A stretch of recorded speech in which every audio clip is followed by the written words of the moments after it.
Paranormal Activity, The Ghost Dimension. The film starts in 1988 at the end of the third film.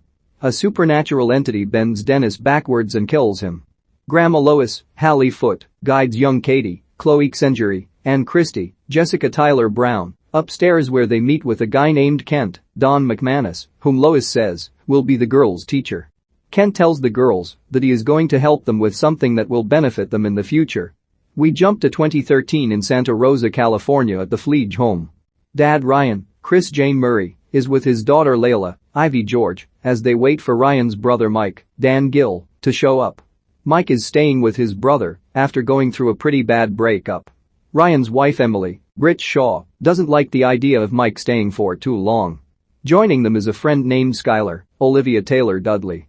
While going through some stuff, Ryan and Mike come across a camera and some old tapes. They play one of the tapes and see Katie and Christy as kids, while Mike records the events with the camera. Another tape shows the girls in a room with Kent asking Christy what she sees. Based on what she describes, Ryan is a bit creeped out to notice that Christy is describing Layla's room. Kent asks Christy if she sees him. Christy strains and says yes before a skeletal blue flash goes over her face and the power in the house go out. Mike records the family as Layla puts the angel on top of the Christmas tree. When Ryan gets a hold of the camera, he sees that it's picking up particles in the air and it sounds like he's underwater as he walks past it. Layla starts acting strangely. Ryan catches her with her bleeding hand pressed against a bathroom mirror while saying something backwards. When they leave, the handprint fades into the mirror before something cracks it. When Ryan and Skylar review the footage, they play the tape backwards and see that Layla is saying Bloody Mary. Ryan starts to leave cameras in the living room and Layla's room. On night number 1, a dark spirit forms next to Layla's bedside. She wakes up and talks to it like a friend. When asked about who her new friend is, Layla calls it Toby. Ryan walks into the room and Toby vanishes. Ryan and Mike bring Skylar in to watch the tapes. The guys note how Katie and Christy are seen with their mom and Dennis in some videos, but the videos of them from a few years later only feature Lois and Kent, and how cult-like Kent's teachings appear to be. Mike and Skylar are outside with the camera. They notice a ripple in the pool.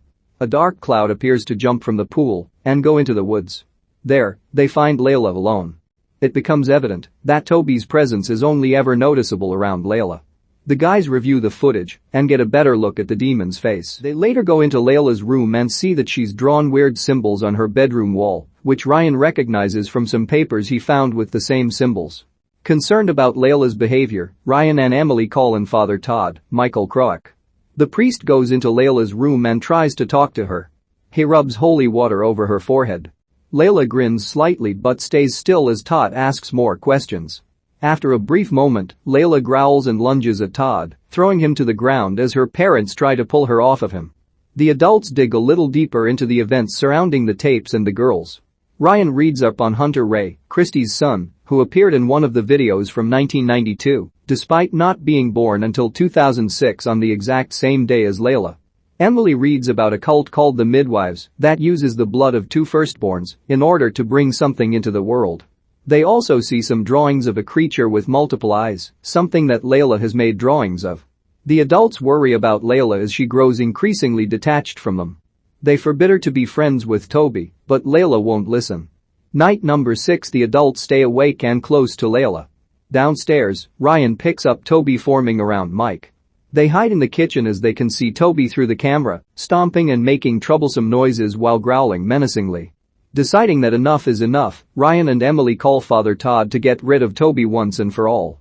He says that since Layla is not technically possessed, they aren't doing an exorcism, but an extermination. That night, the adults soak some sheets in warm water and draw a circle with a star in the middle on the floor that everyone stands in. They get Layla and prepare for the cleansing. Toby starts to shake the house like an earthquake. Mike turns on the night vision as the adults jump out of the circle as Toby lunges toward them, where we finally get a look at his demonic face. He becomes trapped in the circle as the adults throw the sheets on him. He rises as a tall figure and stomps toward them until Todd speaks an incantation that supposedly vanquishes Toby. Everyone thinks it's over, and Layla appears to snap back to normal. Until Skylar's neck starts twisting, and she regurgitates an acidic black bile that burns Mike to death. Layla runs away. Her parents chase after her, but Toby puts his arm through Ryan's chest, killing him. Emily then finds the tunnel in Layla's wall and follows her through it. Emily finds herself in the basement of Katie and Christie's old home back in 1992. She sees blood dripping from the ceiling, and she fears the worst. Emily then comes face to face with Katie and Christie, whose eyes are both blacked out. Katie tells Emily it's too late and that he's real now. Emily finds Layla, grinning with her hand bleeding. A stomping noise is heard, and Emily sees Toby, now having finally taken on a physical form of his own. She pleads with Toby to spare her since he got what he wanted, but he grabs her by the throat and snaps her neck. The film and series ends with Layla taking Toby's hand and walking away off-screen.